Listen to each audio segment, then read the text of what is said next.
ایک احسان اس قدر بڑا ہے کہ اس پر جتنا بھی اللہ کا شکریہ ادا کیا جائے وہ کم ہے کہ اس نے مجھے اور آپ کو مسلمان پیدا کیا ہے. اور اللہ تعالی ہمیں اس مسلمان ہونے کے جو تقاضے ہیں، جو شرائط ہیں، جو ڈیمانڈ ہے، جو قرآن و سنت ہم سے تقاضا کرتے ہیں، اللہ ہمیں انہیں پورا کرنے کی توفیق عطا فرمائے. درود و سلام خاتم الانبیاء محمد الرسول اللہ صلی اللہ علیہ وسلم کی ذات گرامی پر، اللہ کی رحمت نازل ہو اللہ کے نیک بندوں پر، اس کی نیک بندیوں پر.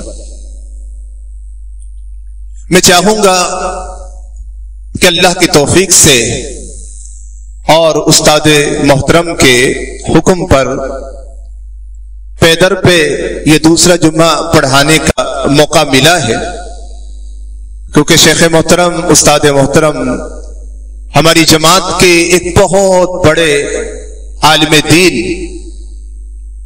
جو ایک تقوی کے لحاظ سے ایک نام رکھتے تھے، ستیانہ بنگلہ فیصل آباد، وہاں کے شیخ الحدیث، وہاں کے بانی. اور اگر ہم صرف اور صرف ان کی ایک ویڈیو کلپ ہی دیکھ لیں کہ اندازہ ہوگا کہ یہ کیا عظیم شخصیت تھی. ان کا انتقال ہوا، شیخ محترم جنازے کے لیے وہاں پر گئے. اور میرے بھائیوں، میرے دوستوں، میرے بزرگوں، میں آپ سے یہی گزارش کروں گا کہ علماء کرام کی قدر کیا کریں. یہ قیامت کی علامات میں سے ہیں کہ اللہ تعالی علم کو کس طریقے سے قبض کرتا ہے.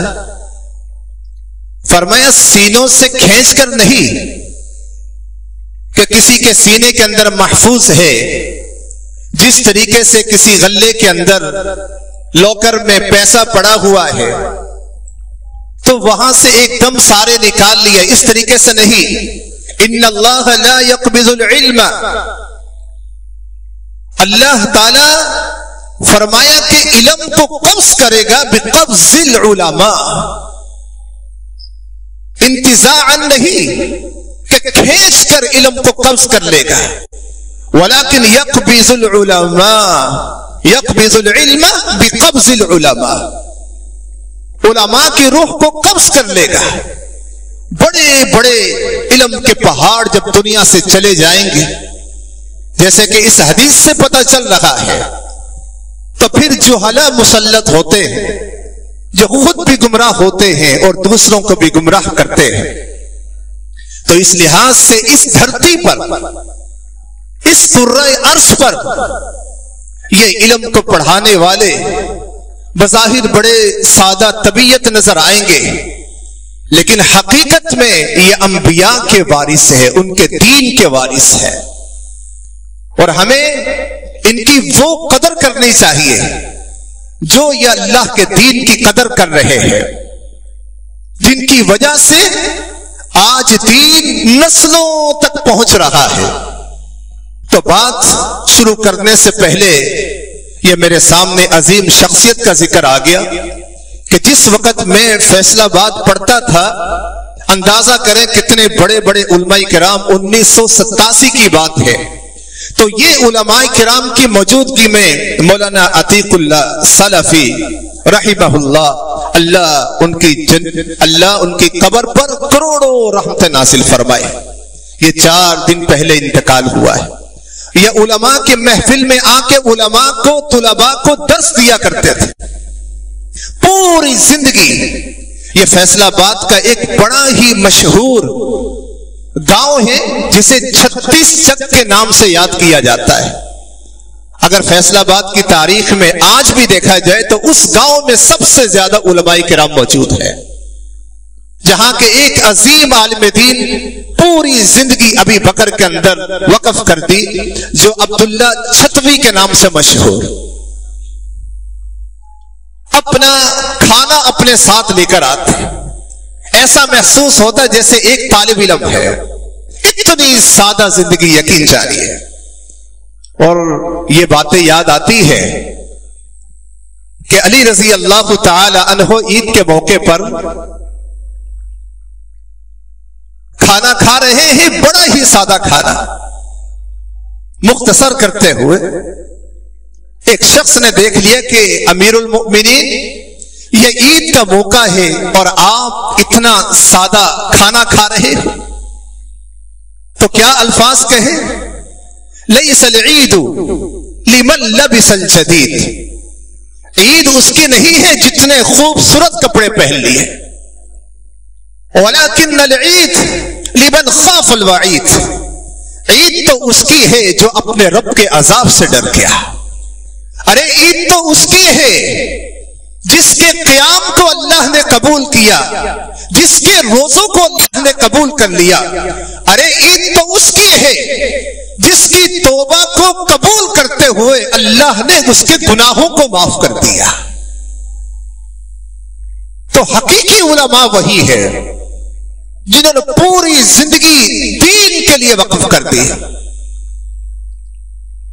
تو اللہ تعالیٰ آج ہماری نسلوں سے، ہماری اولادوں میں سے ایسے بچے تیار کرے اور ہمیں اللہ اتنی توفیق دے کہ ہم ان کی رہنمائی کریں، اور ہماری ذمہ داری ہے، یقین جانیے کہ آج میری اولاد میں بڑا فخر محسوس کرتا ہوں اس بات پر کہ وہ انجینئر ہے، ڈاکٹر ہے، ہونا چاہیے، کوئی حرج نہیں ہے۔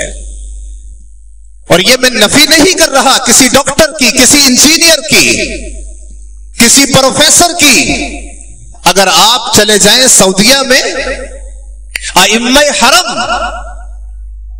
وہ صرف مسجد کے امام نہیں ہے، بلکہ انہی میں سے کوئی کالج کے اندر پروفیسر ہے، کوئی وہاں کی عدالت کا جج ہے، جس کی ایک بڑی مثال مشہور و معروف شیخ الشریم، جو وہاں کی عدالت کے جج بھی ہیں۔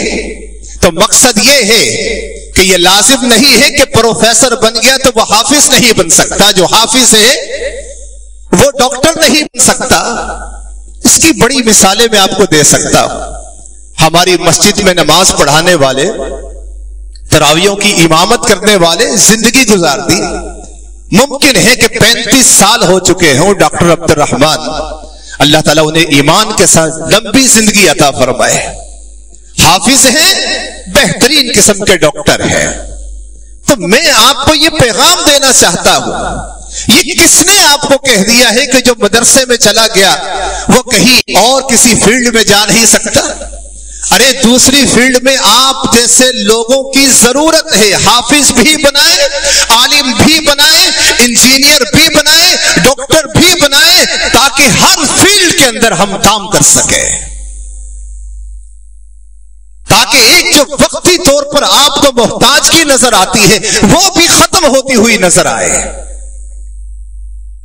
تو میرے بھائیوں، میرے دوستوں، میرے بزرگوں، یہ ایک بات سے بات نکلی، جبکہ میرا موضوع گزشتہ جمعے میں نے ایک موضوع شروع کیا تھا کہ جس میں یہ بتلایا تھا کہ جب انسان گناہوں میں لت پت ہو جاتا ہے، گناہوں میں مبتلا ہوتا ہے، تو اس کی اپنی زندگی پر اس کے کتنے اثرات مرتب ہوتے ہیں، کتنی تباہی اور بربادی کا اسے سامنا کرنا پڑتا ہے، وہ کس قدر زیادہ پریشانی کی زندگی گزارتا ہے، وہ کس قدر زیادہ اللہ کی رحمت سے دور ہو جاتا ہے، اور کس قدر زیادہ اس کے لیے معیشت کو تنگ کر دیا جاتا ہے، اور کس قدر زیادہ بے سکونی کی زندگی گزارتا ہے۔ تو میں آپ کے سامنے گزشتہ جمعے کا تھوڑا سا ریکیپ آپ کے سامنے رکھتا ہوں۔ پہلی بات یہ ذکر کی تھی، جس کو میں مختصر ذکر کروں گا، کہ اللہ کے رسول صلی اللہ علیہ وسلم نے فرمایا کہ جب انسان گناہوں میں مبتلا ہوتا ہے، ان المؤمن اذا اذنب كانت نقطة سوداء في قلبه، جب ایک مومن گناہ کرتا ہے تو گناہ کرتے کرتے اس کا دل سیاہ ہو جاتا ہے، پہلے ایک نقطہ لگتا ہے، توبہ کر لیتا ہے، استغفار کرتا ہے، اللہ اس کے دل کو صاف کر دیتا ہے، پالش کر دیتا ہے۔ لیکن اگر وہ گناہوں کے اندر بڑھتا ہی چلا جاتا ہے، اسے لذت محسوس ہوتی ہے، یہاں تک کہ پھر اللہ تعالیٰ ان گناہوں کی وجہ سے یا ان گناہوں کی وجہ سے اس کا سارا دل سیاہ ہو جاتا ہے۔ اسی کا ذکر پھر اللہ کے رسول صلی اللہ علیہ وسلم نے یہ آیت پڑھتے ہوئے کرا کہ الذی ذکر اللہ فی القرآن کلا بل ران علی قلوبہم ما کانوا یکسبون۔ کہا یہ وہی رین ہے، زنگ ہے جو اس کے گناہوں کی وجہ سے اس کے دل پر چڑھ چکا ہے یا ان کے دلوں پر چڑھ چکا ہے۔ پہلا نقصان کیا ہے گناہوں کا؟ اس کا دل جو ہے وہ سیاہ ہو جاتا ہے گناہوں کی وجہ سے۔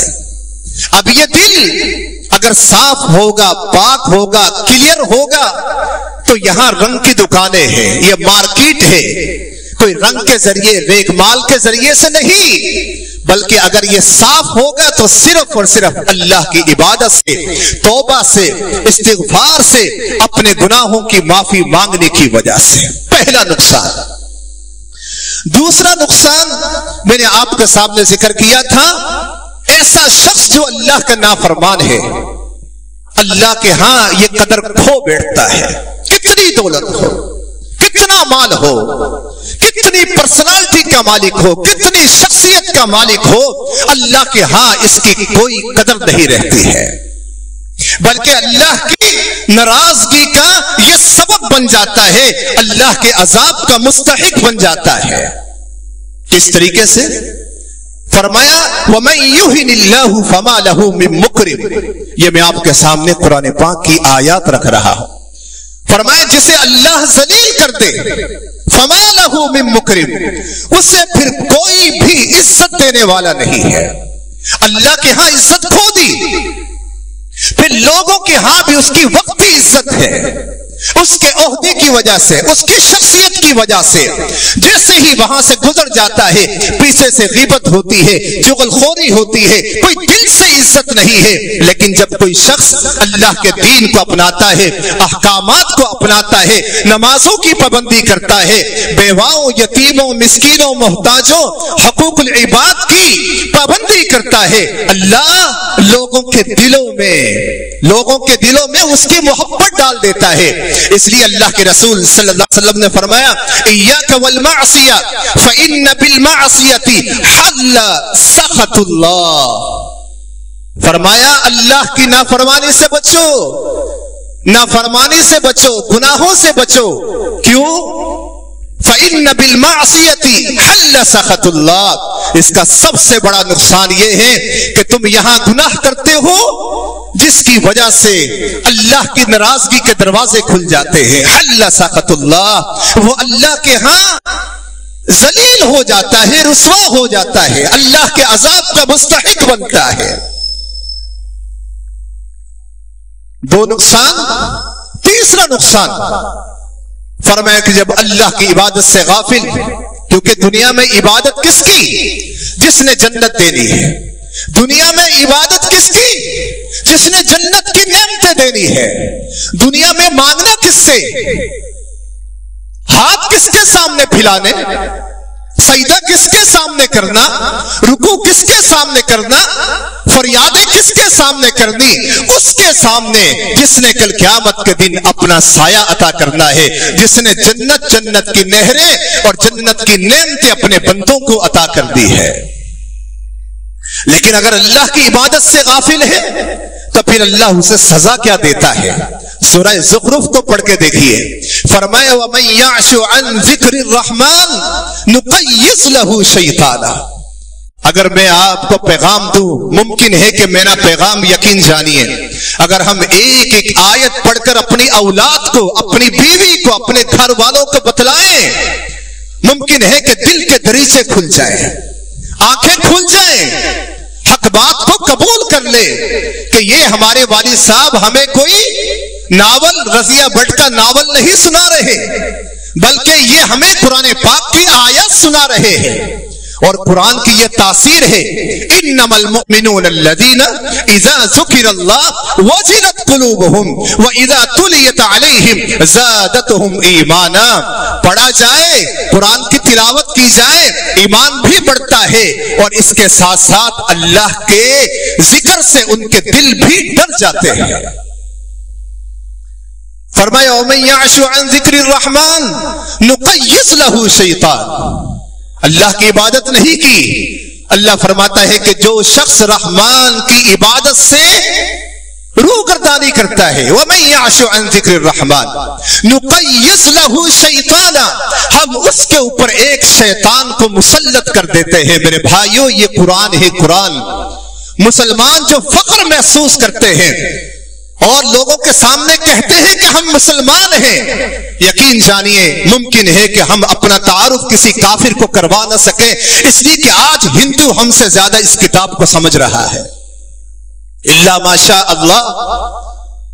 اگر اس بات پر غور کرنا ہے، یہ میرے سوال کے طور پر میرے اس جملے کو لے لے، یہاں جتنے بیٹھے ہیں مجھے بتلا دیں کہ ہم کس قدر زیادہ قرآن پاک کو ترجمے کے ساتھ پڑھتے ہیں، ہم کس قدر زیادہ اسے سمجھتے ہیں. اور اگر ہم سے کوئی کافر سوال کرتا ہے، عیسائی سوال کرتا ہے، ہمارے پاس کیا جواب ہے؟ اللہ کی قسم میرے خیال میں یہ میں نے گزشتہ جمعے ذکر کیا تھا، یہ ہم نے خوبصورتی کے لیے نہیں لگائے ہوئے، نہ اس طرف نہ اس طرف نہ پیچھے. کس لیے لگائے؟ کہ آج ہم اتنے مصروف ہیں کہ ہم ان دعاؤں کو بھی یاد نہیں کر سکتے. ہر جملے کو سوال کے طور پر لے لیں کہ یہ دعائیں کس کس کو یاد ہیں، اس کے مطابق عقیدہ کس کس کا ہے. وَمَن يَعْشُ عَن ذِكْرِ الرَّحْمَنِ نُقَيِّضْ لَهُ شَيْطَانًا، ہم شیطان کو مسلط کرتے ہیں، فَهُوَ لَهُ قَرِينٌ، یہ اس کا دوست بن جاتا ہے اور شیطان اس کا دوست بن جاتا ہے. وَإِنَّهُمْ لَيَصُدُّونَهُمْ عَنِ السَّبِيلِ، جب شیطان دوست بن گیا اب شیطان کرے گا کیا؟ انہیں سیدھے راستوں سے روکتا ہے. مسجد کی طرف آ رہا ہے، چھوڑ بارش ہو رہی ہے گھر پہ ہی پڑھ لے. لَأُزَيِّنَنَّ لَهُمْ فِي الْأَرْضِ، میں اس کے لیے، اے اللہ تو نے مجھے جنت سے نکال دیا، تو نے مجھے قیامت تک کے لیے مہلت دے دی، اب میں ان کے لیے ہر گناہ کو خوبصورت کر کے پیش کروں گا. وَلَأُغْوِيَنَّهُمْ أَجْمَعِينَ. ارے میرے بھائیوں، میرے دوستوں، میرے بزرگوں، ذرا سنو، یہ جب انسان گناہوں کی دلدل میں پھنستا ہے تو پھر کس قدر زیادہ تباہی کا سامنا کرنا پڑتا ہے. وَلَأُذِلَّنَّهُمْ وَلَأُمَنِّيَنَّهُمْ وَلَآمُرَنَّهُمْ فَلَيُبَتِّكُنَّ آذَانَ الْأَنْعَامِ. کہیں پر کیا کہا؟ ثُمَّ لَآتِيَنَّهُمْ مِنْ بَيْنِ أَيْدِيهِمْ وَمِنْ خَلْفِهِمْ وَعَنْ أَيْمَانِهِمْ وَعَنْ شَمَائِلِهِمْ وَلَا تَجِدُ أَكْثَرَهُمْ شَاكِرِينَ. اتنا گمراہ کروں گا، میں باہر بیٹھ کر رات پوری زندگی پوری رات چراہوں پر پھٹوں پر گزار دوں گا، لیکن اگر مسجد کے اندر کہیں پر بھی دین کی محفل ہے میں یہاں بیٹھنے نہیں دوں گا. میں اس کی زندگی کو اتنا خوبصورت بنا دوں گا، اس کا عقیدہ اتنا کمزور کر دوں گا، یہاں سلام پھرے گا میں اس کو ذکر و اذکار کا موقع بھی نہیں دوں گا، اٹھ کر بھاگے گا، اتنا کمزور ہو جائے گا. سوچ یہ بن جائے گی کہ کہیں پر اگر میں نے تاخیر کر دی، ایسا نہ ہو کہ میرا کسٹمر جو ہے وہ نکل جائے. جبکہ میرا یہ ماننا ہے اللہ کی قسم، جس نے آپ سے لینا ہے، جس نے آپ کی شاپ پر آنا ہے، جس کو آپ سے محبت ہے، وہ ہزاروں دکانوں کو چھوڑ کر آپ کے پاس ہی آئے گا. کیوں آئے گا؟ اس لیے کہ اللہم لا مانع لما اعطیت ولا معطی لما منعت ولا ينفع ذا الجد منک الجد. ارے اتنا کمزور کب سے ہو گئے؟ اتنی بدعقیدگی کب سے آئی؟ اتنا ایمان کمزور کیسے ہوا؟ جبکہ میرے نبی نے کہہ دیا. اگر سورہ فاطر کو پڑھتے ہیں تو فرمایا ما یفتح اللہ للناس من رحمہ فلا ممسک لها، جس کے لیے اللہ تعالی رحمت کے دروازے کھول دے فلا ممسک لها، اسے کوئی بند کرنے والا نہیں ہے. وما یمسک فلا مرسل له من بعدی، جس کے لیے اللہ تعالیٰ اپنی رحمت کے دروازے بند کر دے پھر اسے کوئی جاری کرنے والا نہیں ہے. میرے بھائیوں یہ قرآن پاک کا ترجمہ ہے. اب آئیے اس حدیث کی طرف. اللہم لا مانع لما اعطیت ولا معطی لما منعت ولا ينفع ذا الجد منک الجد. وہی ترجمہ ہے. لیکن آخر میں کہا جیسے دنیاوی لحاظ سے کسی آفس میں گئے, کسی فیکٹری میں گئے, کسی مارکیٹ میں گئے, کسی بڑے عہدے والے کے پاس چلے گئے, کسی بڑی شخصیت کے پاس چلے گئے, بورڈ میں چلے گئے, تعلیمی محکمے میں چلے گئے, آپ کی شکل کو دیکھ کر آپ کے بچے کو پاس کر دیا. ارے وہاں جانے کی ضرورت نہیں اللہ کی قسم. آج دولت کہتے پیسہ پھینک اور تماشا دیکھ. یہ آپ کے پڑوس میں دور نہیں وہ بچہ میرے پاس خود آتا ہے. کہا کہ میرے پیپر تھے بورڈ کے, میں بتا رہا ہوں کہ یہ دنیاوی دولت ولا ينفع ذا الجد منك الجد. کہا کہ پیپر تھے, میں ایک پیپر کا غالباً آج سے 15 سال پہلے ایک پیپر کا میں نے 1 سے 1.5 لاکھ روپیہ دیا. وہ گھر میں آ کر میرا پورا پیپر تیار کر کے مجھے دے کر گیا. بس آپ کی حاضری کی ضرورت ہے, بس آپ پاس ہی پاس ہو. اگر ایسا ڈاکٹر بنے گا تو وہ تباہیاں نہیں کرے گا تو اور کیا کرے گا. یہ دنیاوی لحاظ سے پیسہ ہی سب کچھ ہو رہا ہے.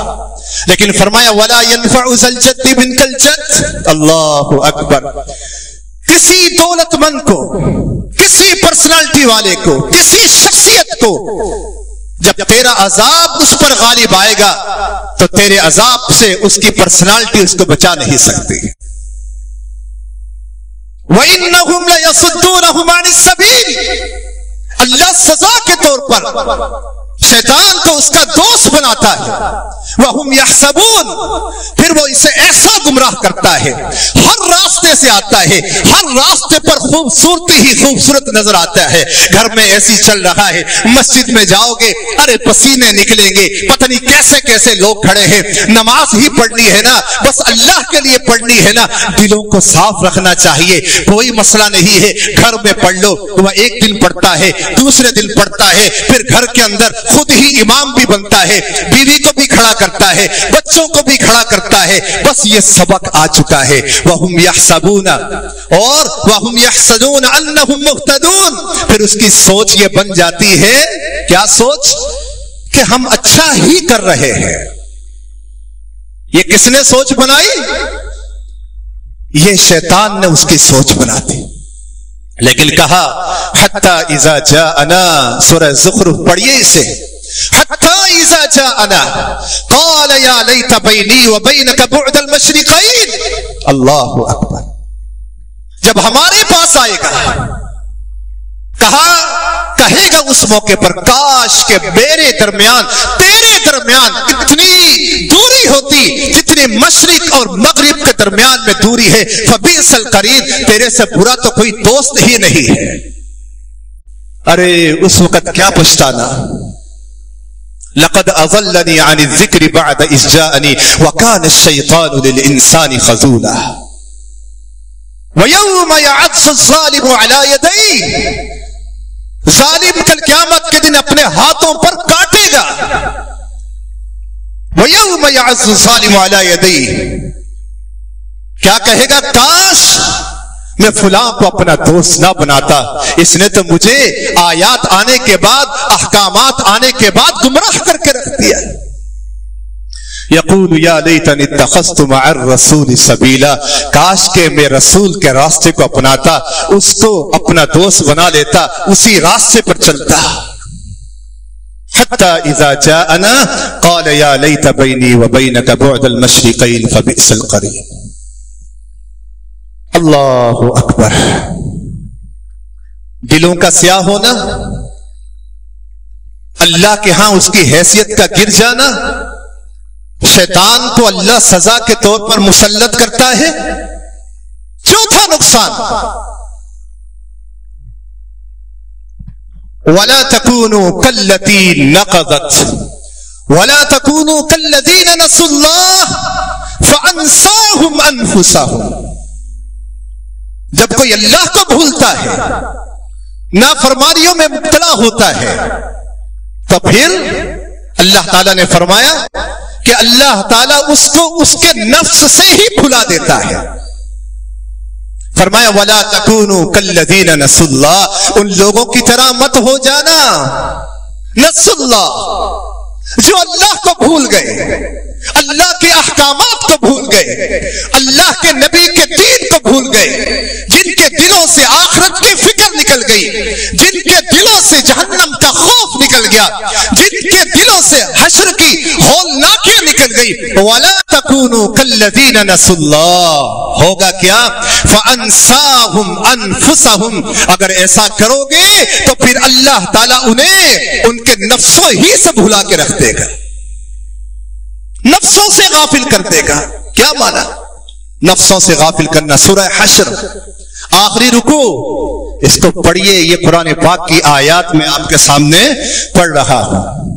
یعنی سزا کے طور پر اللہ اسے ایسے اعمال سے دور کر دے گا کہ جس میں اس کے لیے فائدے تھے، جس کی وجہ سے وہ اپنے آپ کو جہنم کی آگ سے دور کر سکتا تھا، جس کی وجہ سے نیک اعمال کرنے کی وجہ سے وہ جنت کا وارث بن سکتا تھا۔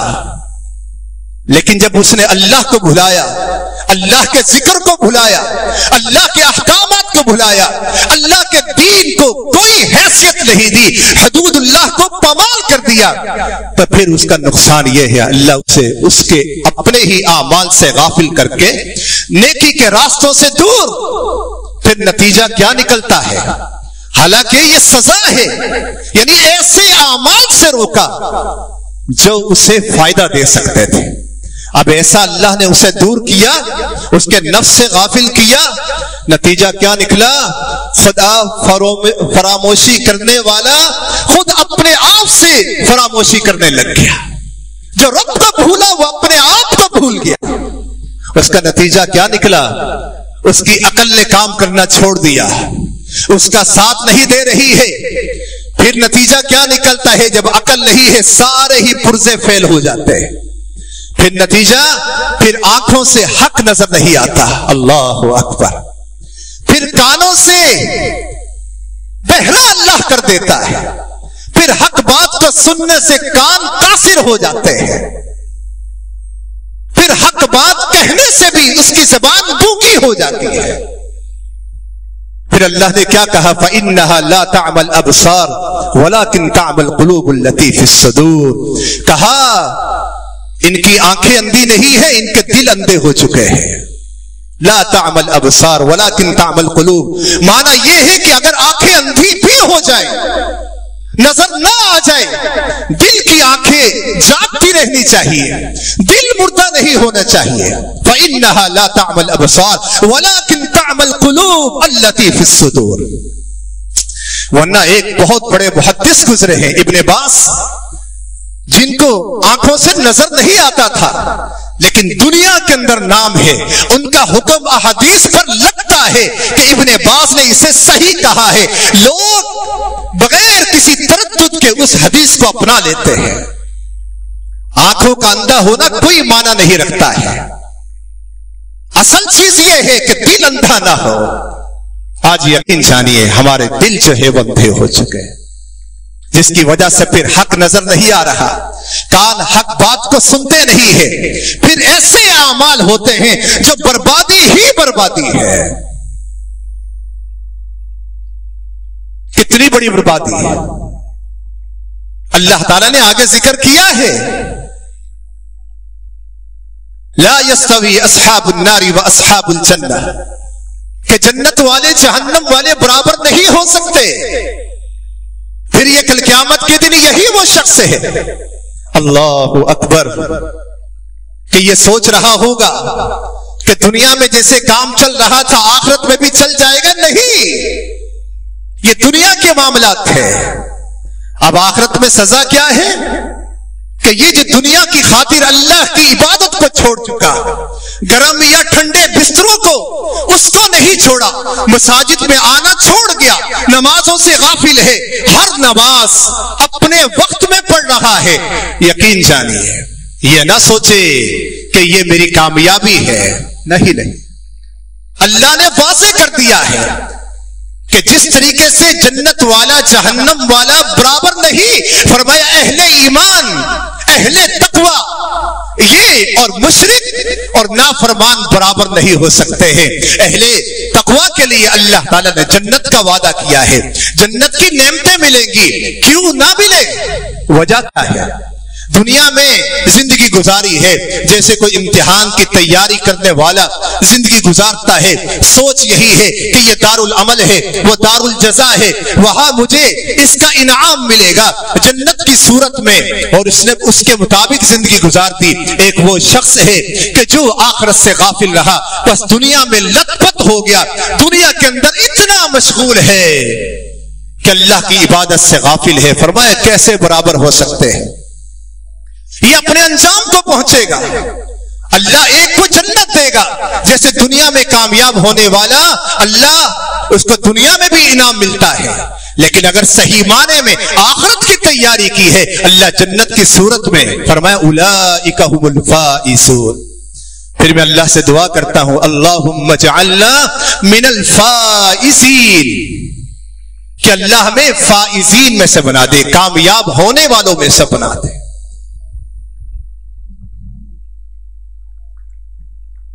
اور بھی اس کے اوپر انشاءاللہ پھر کبھی موقع ملا، میں کوئی زیادہ وضاحت نہیں کر سکا، لیکن یقین جانیے ایک سے بڑھ کر ایک اللہ تعالیٰ کے قرآن پاک کے اندر آیت ہے جو ہمیں جھنجھوڑ رہی ہے۔ کل قیامت کے دن ایسے لوگ آئیں گے جو اللہ کی نافرمانی کرتے تھے اور نیک لوگوں کا مذاق اڑاتے تھے۔ مختصر یہ قال اخسئوا فیہا ولا تکلمون، کہیں گے اللہ دیکھے اگر پھر کریں گے فَإِنَّا ظَالِمُونَ، پھر ہم ظالموں میں سے ہوں گے، ایک مرتبہ جہنم سے نکال دیں۔ اللہ کہے گا قَالَ اخْسَئُوا فِيهَا وَلَا تُكَلِّمُونَ، دور ہو جاؤ، پڑے رہو اس جہنم میں، مجھ سے بات کرنے کی ضرورت نہیں ہے۔ کیوں؟ انہو کان فریق من عبادی یقولون ربنا آمنا فاغفر لنا وارحمنا وانت خیر الراحمین، میرے کچھ بندے تھے میرا ذکر کرتے تھے، رحمانیہ مسجد میں آتے، نماز پڑھتے، جہاں مسجد ہے قرآن و سنت کی دعوت ہے، نمازیں پڑھ رہے ہیں، مجھے یاد کرتے تھے، تم ان کا مذاق اڑاتے تھے۔ قال اخسئوا فیہا ولا تکلمون انہو کان فریق من عبادی یقولون ربنا آمنا فاغفر لنا وارحمنا وانت خیر الراحمین فاتخذتموہم سخریا، وہ مجھ سے گناہوں کی معافی مانگتے، رحمت کی طلب کرتے تھے، رحمت کے لیے دعائیں کرتے تھے، اللہ بخش دے، اللہ اپنی رحمت کو نازل فرما دے، تجھ سے اس لیے مانگ رہے ہیں اس لیے کہ تو سب سے زیادہ رحم کرنے والوں میں سے رحم کرنے والا ہے۔ انہو کان فریق من عبادی فاتخذتموہم سخریا، تم نے ان کا مذاق اڑایا، حتی انسوکم ذکری، اتنا تم نے مذاق اڑایا کہ تم میری عبادت ہی سے غافل ہو گئے۔ وکنتم منہم تضحکون، اور تم جو ہے بس ان کا مذاق ہی اڑاتے رہے، ہنستے رہے۔ اور مولوی صاحب کہاں جا رہے ہو؟ یہ دیکھو مولوی صاحب جا رہے ہیں کنکھیوں سے، کبھی کس انداز میں، کبھی کس انداز سے۔ میرے بھائیوں اس چیز کی پرواہ نہیں کرنی، اللہ کی قسم اگر اس دھرتی پر سب سے بہترین کوئی ٹکڑا ہے تو وہ مسجد ہے، تو اس زمین پر اگر سب سے بہترین لوگ ہیں تو وہ اللہ کی عبادت کرنے والے۔ اللہ فرمائے گا انی جزیتہم اليوم بما صبروا، انہوں نے تکلیفوں پر صبر کیا، آج ان کی تکلیفوں کی وجہ سے میں انہیں صبر کی جزا دوں گا۔ وَجَزَاؤُهُمْ بِمَا صَبَرُوا جَنَّةً وَحَرِيرًا، جنت بھی ملے گی اور وہاں کا ریشمی لباس بھی ملے گا۔ اللہ سے دعا ہے کہ اللہ تعالیٰ جو کچھ بیان کیا آپ نے سنا ہے، اللہ عمل کی توفیق عطا فرمائے۔ آئندہ موقع ملا تو اسی موضوع کو یہیں سے اٹھانے کی کوشش کروں گا، اللہ عمل کی توفیق عطا فرمائے۔ وآخر دعوانا الحمدللہ رب العالمین۔